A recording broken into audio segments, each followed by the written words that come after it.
Cancer এই অসুখের সঙ্গে শুধু রোগীর নয়, পুরো পরিবারেরই লড়াই চলে।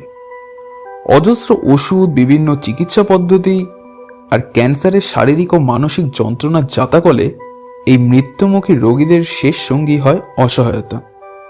কোন চিকিৎসা পদ্ধতি সুরাহা দিতে পারে, কোন পথে যাওয়া ঠিক সেটা সিদ্ধান্ত নেওয়ার মতো মানসিকতা প্রায় কারোরই থাকে না। সেই সময় উদ্বিগ্ন হয়ে পড়েন সবাই।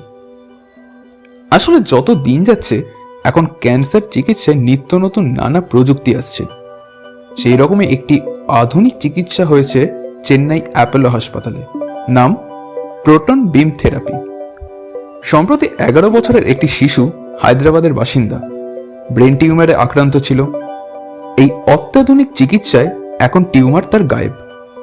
শুনতে যতটা সহজ, ট্রিটমেন্ট ঠিক ততটা সহজ নয়, তবে অনেকটা আশাবাদ।